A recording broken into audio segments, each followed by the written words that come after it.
xamante ni say compétence ak yu ni mel mais ñun ñu la xam duñ ko mës a duñ si mës a lam-lame alors dañuy dugg rek ci waxtaan bi nag politico judiciaire la li ñuy wax mooy dossier bi nga xamante ni moo opposé Ousmane Sonko ak Adji Sarr ñu bëri nag njoxtu ci tension li ko waral mbirum justice la déggoon nañ la sax nga doon xelal Ousmane Sonko que mu dem wuyu ji entre autres parce que nekkul solution que mu toog li nga xamante ni mooy këram bu ñu ko déggee sortie bu mujjee def mi ngi mel ni ci disposition yooyu la nekk mais dafa laaj ay garantie. non xam nga procès dafa war a nekk équitable loolu moom je pense que c'est un élément fondamental du droit et toujours affaire judiciaire lépp luy affaire tribunal seulement le code de procédure pénale créé wuñ ko pour Moussa Diop wala pour Massamba ak Mademba dafa am ay règles yu nekk ci biir boo ci tolloo loolu la ñuy appliqué xanaa nit ki dem ba toog nekk chef de l'État ne bon y a des réformes ñuy bëgg a def pour changer te justice bii ñu nekk tey c'est vrai que y a beaucoup de choses à changer ku mu am ndey ku mu amul ndey am na ku ci woo nga tiit defe ni di lay dindi surtout booy homme politique surtout xalaat ni lu màttoon kële moom la ñu la bëgg a pousser aussi nga dugg ci kàmb googu loolu sentiment boobu c'est très partagé au Sénégal moo tax coow li dem fu mu toll fu mu toll léegi nag ce qui est important c'est que semaine bii ñu jëm semaine judiciaire la xam nga damay rappeler rek Pape quelque chose des choses qui sont passées ici. D'accord. Sénégal lañ nekk fu justice sooxee catastrophe la ku nekk da ngay fajal sa bopp wala defal sa bopp ni nga ko xalaatee. alors que dans un pays de droit démocratie da nga war a dem fu mbaxana nekkee benn kenn mënul fajal sa bopp sinon anarchie la mais bu fekkee ne tamit yenn pratiques yi moom la may wax léegi la kumba am ndey kumba amul ndey. mu am ay dossiers yoo xam ne ñu ngi fi souffrir ci tribunal. def nañu première instance condamné la personne def appel appel bi di durer depuis 3 ans kenn audiencé wu ko comment ça se fait que ñu mën a audiencer benn dossier boo xam ne ñu ngi ko décidé le 30 mars le 17 avril délai d'appel bi sax jeexagul d'1 mois nga xam ne il faut notifier la personne c'est la notification mooy courir le délai d'1 mois donc tant que notifié wuñ ko le délai n'a pas couru ñu audiencé ko teg ko ba ki nga xam ne sax c'était le parquetier boo xam ne moo géré affaire bi en première instance ñu yóbbu affaire bi cour d'appel mu ne moom mooy juger affaire bi en tant que magistrat du siège xam nga loolu tamit ça pose un énorme problème du principe de droit ci principe de droit yooyu alors que injure yeeg yooyu moom moo ko dolli ci dossier bi effectivement de principe de droit yooyu dañuy rappeler ne képp kuy poursuivre benn affaire en tant que procureur mënoo ko instruire en tant que juge d'instruction d'accord booy instruire en tant que juge d'instruction mënoo ko juger booy juger mënoo nekk juge d'application des peines dans cette affaire donc ce qui fait que y a la segmentation des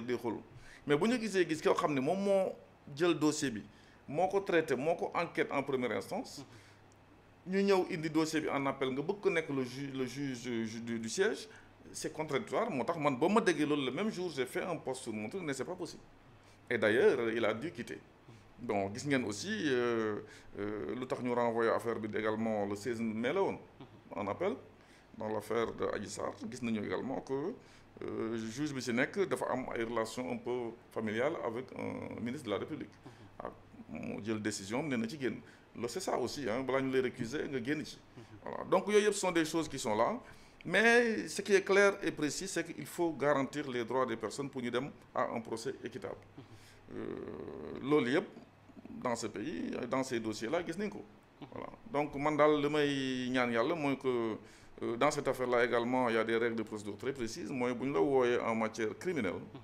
parce que criminel mooy tout ce qui est vol ou bien assassinat ou des choses xam ni rey am na ci ak yooyu la comparution de la personne est obligatoire ñëw teewee audience bi c'est obligatoire amul neex na ma amul naq dina ma kooku ce sont les règles de ce pays applicables à tout le monde léegi nag nous ne sommes pas dans une affaire correctionnelle comme dans l'affaire Prodac boobu bu la neexee nga ñëw bu la neexee nga bañ a ñëw kenn mun la forcer nga dem audience moo tax boobu ñu koy jàpp di ko forcer pour di ko dugal ci oto di ko yóbbu audience kooku c'était contraire au droit mais en matière criminelle da ngay ñëw en matière correctionnelle boo ñëwul c'est un jugement par défaut et contradictoire nga mën a def appel d'ailleurs def na je pense appel mais aujourd'hui nous sommes dans le pourvoi en cassation.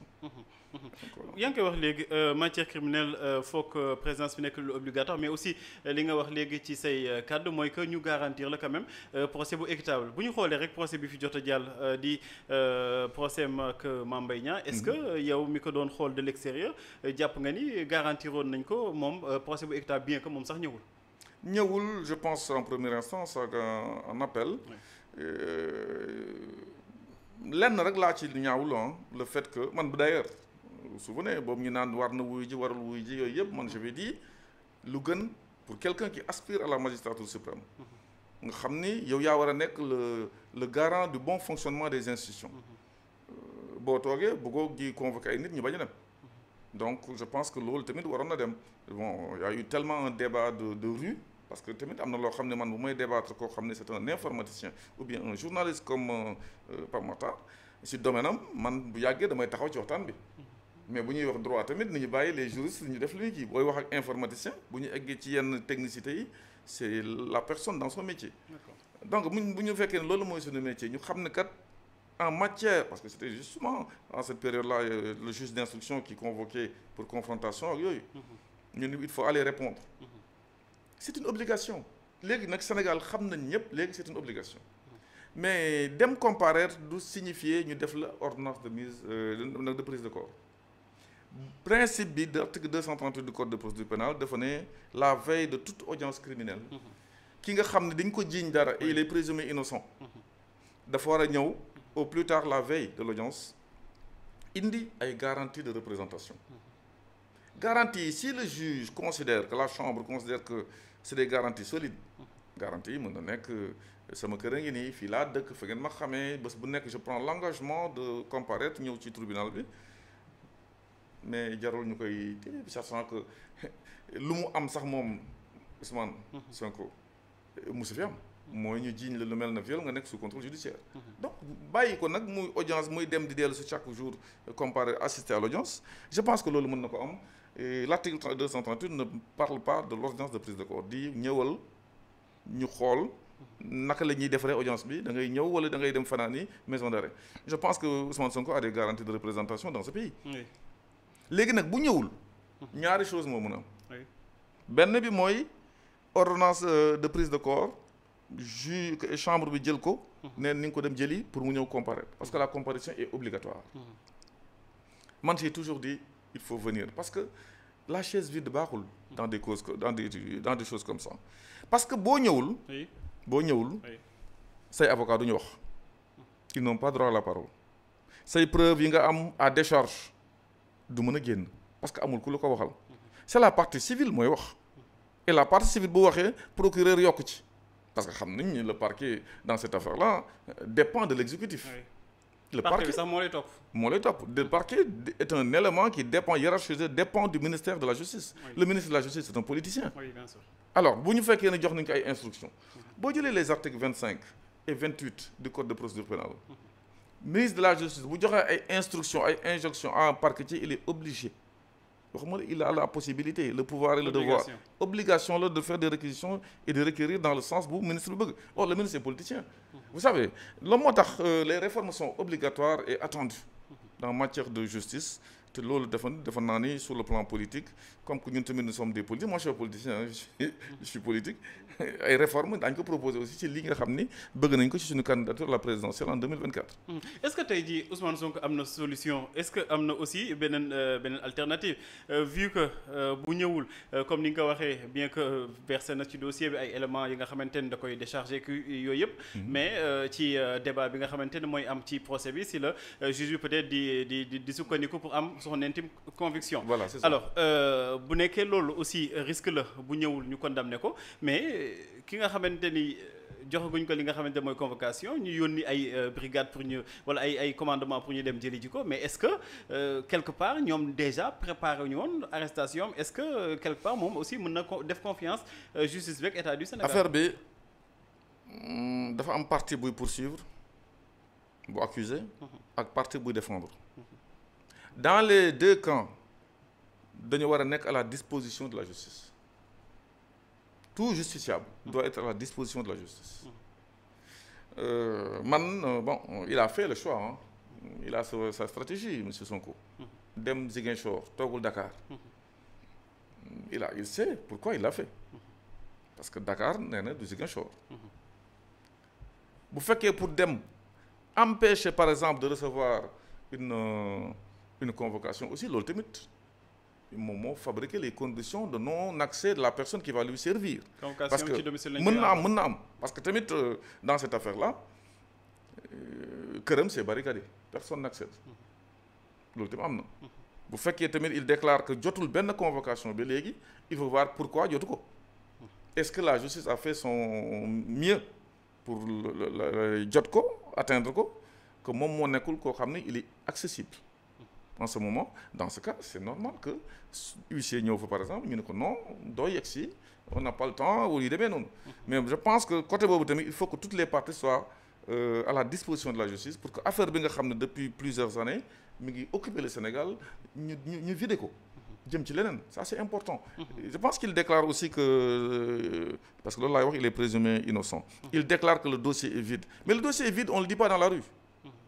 On le dit devant le juge et on le démontre devant le juge on le plaide devant le juge parce que foofu la ñuy décider c'est vide ou c'est pas vide. C'est pas man maay toog ñu woo ma toog di naan c'est vide si tel est le cas même c'est vide je dois aller le démontrer mais je dis bu demul il y a risque quand même ñu condamner ko par contumace. Alors contumace mooy lan jotuñu la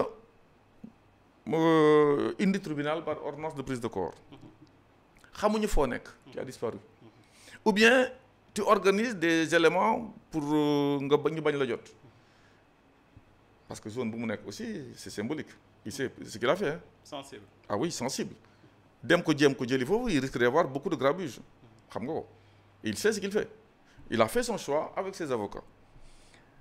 Donc là, la chambre criminelle peut dire qu'est-ce qu'il faut faire. Est-ce qu'il faut aller le chercher? Il y a une solution, aller le chercher ou bien décider parce qu'il ne veut pas venir, il ne veut pas être joint et des choses comme ça. Là, c'est à son absence, c'est là qu'il contumace. Contumace, si on l'a fait, il faut accompagner avec mandat d'arrêt. Ça signifie que si on sax sa koñ dina may nemmeeku yooyu di lay jël. fu ñu lay amee foo dootoo génnati. dama nii dootoo génn di lay jël te non seulement ça mais tu risques d'être inéligible sur le champ parce que pour attaquer la décision bu la condamner foofu il faudra nga génn ñëw physiquement li nga bañoon mooy se constituer physiquement il faut nga def ko sinon l'appel est irrecevable. D'accord. Donc xam nga ne foofu blocage bu rëy la te boo l'appel est irrecevable jarul ñuy dem cassation. À part de nga def appel rek ñun la non ton appel est irrecevable mais l'inéligibilité est tout de suite entre en jeu. Caaw li mooy bari rek mais le droit sénégalais sera dit. Donc moo tax man je considère et je le dis à mon petit frère Ousmane Sonko de venir avec ces éléments teg ko ci table bi et dans cette affaire là vous savez hein, man boobu caaw li commencé je l'ai défendu. J'ai pas été son avocat nag parce que pour des raisons yoo xam ne moom xam na ma xam. Je l'ai défendu, j'ai été chez lui. J'ai dit son immunité. Il y a été conjugué dans le passé. Oui, c'était au mois de février 2021, je pense, juste avant les événements. Da ngay continuer défendre wala da nga arrêté défendre? Non, je n'ai pas été son avocat. D'accord. À titre personnel, et puis nous étions ensemble dans le Yewwi Askan Wi, mais le seul avocat de la conférence des leaders, naturellement, normalement, mais naturellement, il fallait quand même être de son côté sur des choses défendables. Juridiquement, j'ai considéré que son immunité n'a pas été levée. C'est une infraction gravissime. Il est député. Deuxième chose, moi, dans le dossier, il y avait des choses quand même à dire. Et même aujourd'hui, il y a des choses à dire. Moi, je considère qu'il peut se gagner ce dossier. Parce que en droit pénal, quand il y a un doute, ça ne peut profiter qu'à la personne accusée ou au prévenu. Dossier yi bëri na ay affaires yu bees yu lëj lu lëndëm si nekk ay mains étrangères yu rédiger ay plaintes en pleine nuit viser les articles koo xam ni xale bi jigéen bi deful sax CM2 donc il y a quelqu'un tout est préparé voilà donc moi je trouve aussi que selon certains il y a aussi boobu ñu laajee xale bi demal wuti ay preuves on a mis des pièges là-bas pour que et on sent la main de personnes qui sont en accointance avec le pouvoir donc loolu yëpp ce sont des choses yoo xam ne aujourd'hui bu ñu ko tegee stable bi ainsi que le certificat médical. Moi je trouve que dans cette affaire là et puis un viol supporte la violence. Il y a une dame qui travaillait là-bas dans ce dossier. boobu ñu ko auditionné lu mu wax je ne parle pas de la propriétaire ah. boobu ñu ko laajee lu mu wax. commenceuse bi. ñoom ñaar ñoo nekkoon commenceuse bi ñoo nekkoon ci biir salle moo ne bon génn ma nga bàyyi mag waa ji ku la war a rey ku la war a violenter ku yore ay pistolet nga bàyyi mag moom day fekk mu neex la donc y a pas de violence. Moi je trouve que ce dossier est défendable et puis. Si par mais défendable devant quelle cour wala devant quelle justice si on sait que aussi même argument yooyu ñi doon conseiller Karim Wade peut-être moom nañ ko doon wax que ni way enrichissement illicite amuñu loo xamante ne gis nañ si sa tur ak yu ni mel condamné nañ ko gis nañu aussi Khalifa Sall est-ce que tey nit ñi am nañu confiance boobu noonu ci justice bi ba war a mën a dem plaider devant. man j'ai confiance à la justice sénégalaise avec ses failles. À part faire nag il y a beaucoup de réformes à faire comme le Conseil supérieur de la magistrature. Président de la République waru fa siège. Il est exécutif. Il y a une séparation des pouvoirs entre l'exécutif, le législatif et le judiciaire. Comment ça fait que l'exécutif qui est politique, qui est chef de parti, qui est juge et parti ñëw di décider si fu ñuy affecté juge fu ñu koy kii di ko décider. En plus le numéro 2 du Conseil supérieur de la magistrature c'est le ministre de la Justice. Donc il est politicien. xam nañ ko et puis même vous avez entendu comment s'appelle Kader Boye qui dit méfiez-vous des intellectuels malhonnêtes. Donc xam nga tey yaa ngi émérite professeur de droit ñun ñu USK démb tey nga nekk un garde des Sceaux je demande pas comment ça s'écrit. Troisièmement sur le lendemain tu es quelqu'un qui fait du forçage en disant il me faut 2 millions d'électeurs de vote de cartes et puis ñu passe seen kaw quoi le droit on n'en parle plus. C'est la raison pour laquelle coow li lu ko lëmbee aussi ba ñenn ñi ragal ñu leen di rendre inéligible. C'est une histoire de troisième mandat. C'est ça.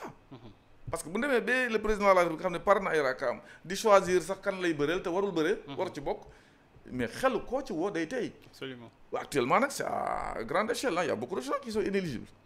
yaa ngi may wax affaire ñoom. Diane bi matoon ñoom Khalifa Sall bu matoon ñoom Karim Wade mais xam nga derrière ces choses là aussi il faut pas uniquement toujours voir la politique. am na ñu joxe seen baaraam ñu jël seen loxo. Ah oui. Oui parce que tamit l'histoire de la caisse d'avance moo indi affaire bi bu ñu ko fàtte. Maintenant nag y a une tentative de liquider politiquement l'intéressé. loolu moo tax booy xeex ak koo xam ne moo la ëpp doole. da nga koy ëpp xel Pape. da ngay moytu yenn yi. Moi je considère que Ousmane Sonko aurait pu éviter certaines choses. Parce que en tant que le président du PASTEF yenn wax yi na ko bàyyi na ko centré en tant que gardien de but warul nekk foofu di dribbler défenseur attaquant yeeg ailier yi war a marqué bi parce que ci wax la jógee Prodac oui ou non. Donc jarul yenn yi nga ci wàcc doit être rarissime et booy wax ñu xam ni yow mais bu fekkee lu nekk nga dugg ci y aura un accident de langue et ce qui s'est passé. Je pense que même l'histoire de Napel c'est un accident de langue ñëwagul dans l'histoire là aussi c'est fréquenté foofu warul woon fréquenté ba gars yi seen la fa bëgg la fa gasal ay kamp c'est là le complot est arrivé après. Vous vous souvenez hein, dans ce dossier aussi les gens certains avaient dit que demu fa parmi ses proches jusqu'à ce qu'ils sortent pour dire oui dem naa fa. Donc man je considère donc am na yoo xam ne daal boo xam ne tu es. Mais dans une république parce que bu ñu nekkee état de droit ak république est-ce que yoon la quand même ñu xool maître Moussa Diop fi muy fréquenté pour ñu def ko ay traquenard wala ñu koy ñuy comploter derrière lui pour que ëllëg ñu mën koo am ay mbir yoo xamante ni ko koy toppee est-ce que une république un état de droit war na mën a accepter loolu. xam nga état de droit dañ ne état de droit république ak yooyu yëpp. Mais je vous dis l'état de droit n'est pas incompatible à des assassinats. N'est pas compatible à des meurtres. Li ñu koy def c'est l'état de droit qui vient s'appliquer le droit sur ça. Terewul c'est pas interdit d'aller se faire masser. C'est pas interdit. Mais dama ne le fait que ñenn ñi profiter de ça ba dem di monter une autre personne par exemple on sans les mettre étrangers di ko gasal ay kamb j'ai bien dit le mot. Ça c'est à lui de s'il le faut même ne il y a quelque chose qui indi procès parallèle. Mais la chambre criminelle n'est pas saisie du complot. Est saisi d'une question de viol. ci viol boobu sax yaa ngi wax sànq certificat médical définition bi nga xamante ne moom la code pénal jox li nga xamante ne mooy viol mooy toute pénétration boo xamante ne nga koy def par contrainte. non consentie. oui non consentie voilà léegi tey bu ñuy wax waxu li nga xamante mooy acte médical bi loolu mooy firndeel que ni pénétration am na ou pas fu ñu nuwee acte pénétration amu fa est-ce que war nañ fa mën a wax waxu viol. je pense que si les magistrats font leur travail comme il le faut comme ni ma la ko wax nii. y a des dossiers là mu mën ci génn. En cas, vous savez, yamul ci instruction je donne un exemple. Hein. Oui. Il y a quelqu'un qui a été jugé récemment oui. dans une histoire de viol, oui. qui a été quand même entravé, oui. gardé de prison, demain, tellement que les déclarations sont contradictoires et le dossier est un peu confus. Juste donc, dans cette affaire-là aussi, Sitor Ndour a été libéré sur le bénéfice du doute. Nous voir acquitté. Libéré au bénéfice du doute. Donc, il y a doute dans cette affaire-là aussi. Vous allez voir des déclarations de la fille le lundi. Alors que là-bas, il y avait des circonstances aggravantes. Comme quoi, mineur. Je n'ai pas le dossier de Sitor, mais j'ai. Oui, mais mineur, quand même, c'est une situation aggravante. Voilà, sur ce côté-là, oui. Mais dans ce dossier, il y a des déclarations du lundi et les déclarations du mardi qui ne sont pas. Qui sont contradictoires dans cette affaire d'Adji Sarr. Moi, je trouve que, donc, l'EN. Oui. J'ai dit, ce dossier-là, nous pouvons défendre. Sur le viol, nous pouvons libérer. Je l'ai dit et je connais un peu le dossier quand même. Seulement j'ai l'impression, oui. quand je vous dis ça, pas pour la première fois, l'EN, nous voulons gagner cette audience. C'est-à-dire le déprécier moralement. Vous savez, s'il y a un rapport consenti, il n'y a pas de viol. D'autant plus que xale bi jigéen waxoon na bu waatee ni man moom sekkuñu dara ma bàyyi mbir yëpp mu sedd. Oui, bon, je trouve que c'est ça qu'on veut parce que bon, il paraît que ben écran la ñu fa teg ñëpp ñu ngi naan mais ça c'est pourquoi.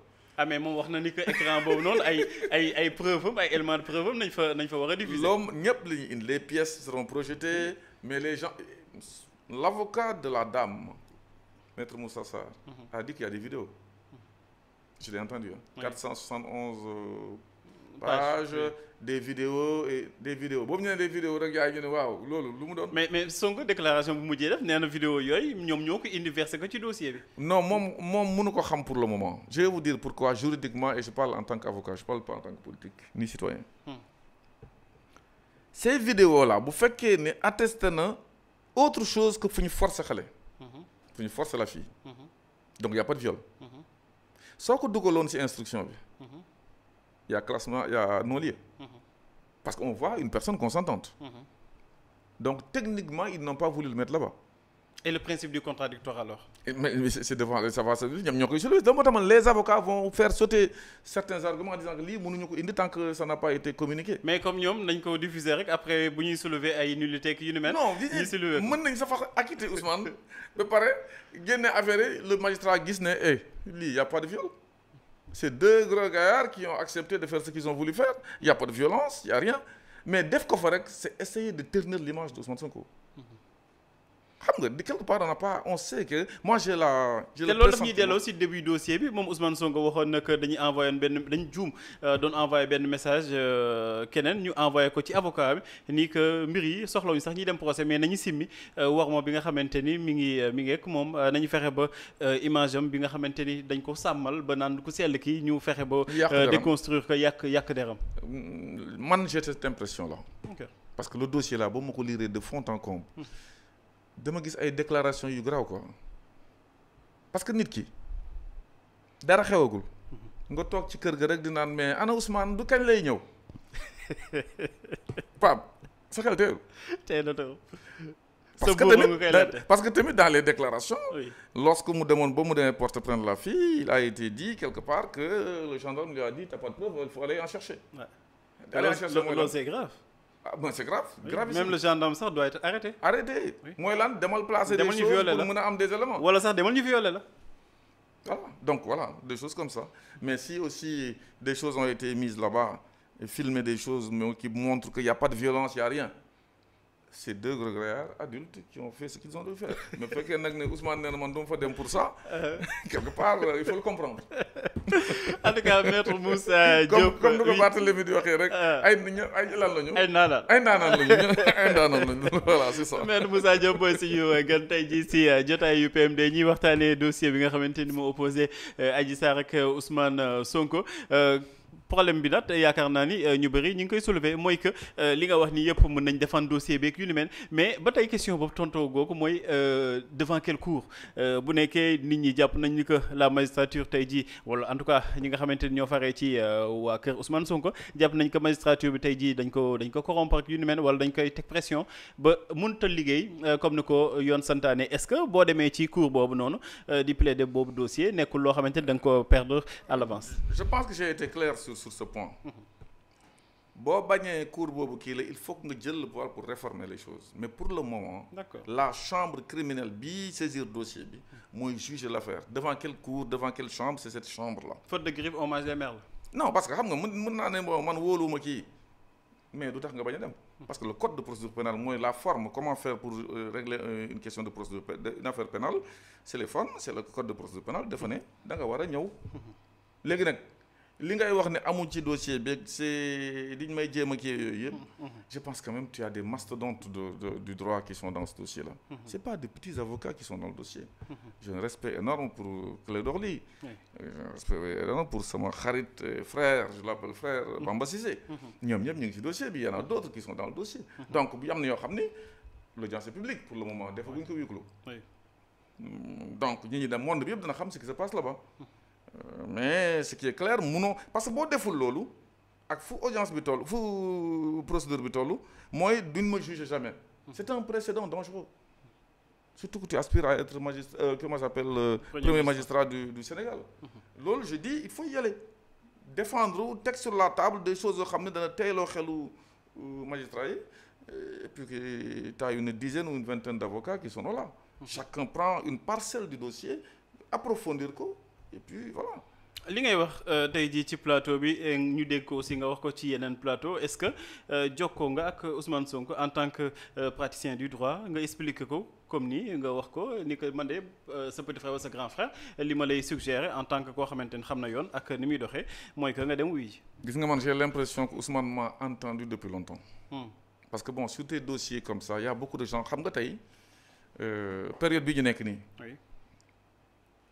gisatoo kenn ci plateau di wax ci affaire bi xamu nañoo ragal xamu nañoo bañ ñu saaga leen parce que yooyu tamit dafa am il faut tu le reconnais wala xamuñu dara ci affaire bi yooyu day am mais ce qui est clair et précis chaque fois que j'ai dit quelque chose dans ces procédures là c'est ce qui s'est finalement passé muy affaire Prodac beeg ba yeneen affaire yëpp je l'ai dit jusqu'à présent dans cette affaire aussi comparution obligatoire la man je lui conseille nekkuma ci dossier bi su ma nekkoon ci dossier bi dinaa jël loxoom yóbbu ko défendre ko gagner procès bi voilà c'est tout parce que boo demul sa avocat du wax du génne benn preuve te yow am ngay élément de décharge kenn du leen déglu ñii ñooy teg foofu wax lu leen neex requérir des peines ba pare bu ñu paree bu fekkee condamné la ñu def ko contumace yow mënoo def appel mais fooy tu vas vivre où tu ne peux plus sortir te nguur mënoo xeex ak moom sur certaines choses mënoo xeex ak moom sur danaa la ku la ëpp doole da nga ko ëpp xel te mu demee mën na gagner moi je trouve que mën na gagner dans ce dossier là man defe naa leneen la ñuy cherche wuñu loolu donc daal moi je considère que c'est devant cette chambre criminelle que ça va se passer bu ñëwul le 23 moi de toute façon j'ose espérer avec l'évolution que je suis en train de voir que dina dem man je pense que dina dem parce que bu demul c'est gravissime. Il demande des garanties que ñu bàyyi ko mu dem ci teyu bakkanam comme nu ñeneen ñi di demee tribunal peut-être accompagné de son monde à lui dem wuyu ji comme nu ko partie beneen bi di gis nga man personnellement je considère que jarul amati toute une république tous les fans tous les trucs dans des histoires entre deux personnes man sama ëmb. mais est-ce que tey jii ba tey entre deux personnes la. xam nga moom. buy wax yéen souvent c'est dire ce qui s'est toujours passé ici le président Macky Sall a fait son gangor aussi dem moom ñu ko accusé de blanchiment il paraît même sens interdit la jëloon dégg na affaire bërki dem pour egg foofu donc ça suffit que ça a perturbé la circulation ensuite nous avons vu ñoom Idrissa Seck pareil boobu ñu leen wooyee dans cette histoire des chantiers de Thiès pareil ku nekk def c'est pas normal vous savez quand il y a une audience ici tey kenn du fi génn kër école yi tëj ñu ko moto yi kenn du circuler vente de l'essence au détail même su fekkee c'est pour taal ce radiateur ce n'est plus possible. Il y a beaucoup de choses qui ne fonctionnent plus. Et puis sans compter les dégâts qui sont là. Alors que man bu ñu la wooyee dans une affaire bu la concernant la justice c'est pas parce que gunge ni la en masse que ça va influencer les juges. Derrière la robe du magistrat il y a un être humain.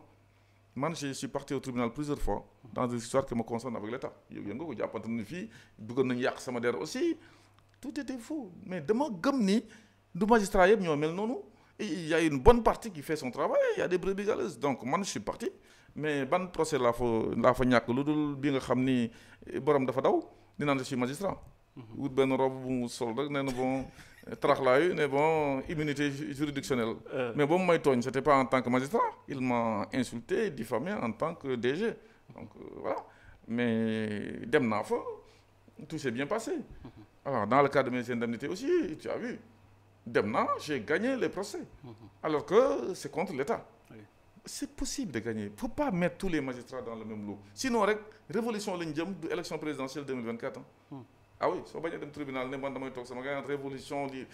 Mais garantie yooyu quoi de plus normal quand même ñu jox ko bu bëggee nit ñi gunge ko mais nit ñi gunge ko bu bëggee aussi dem jël yoonam ak itinéraire am comme tout citoyen ñu bàyyil ko. Pourquoi État du Sénégal bi nga xamante ne mooy le garant des institutions surtout le président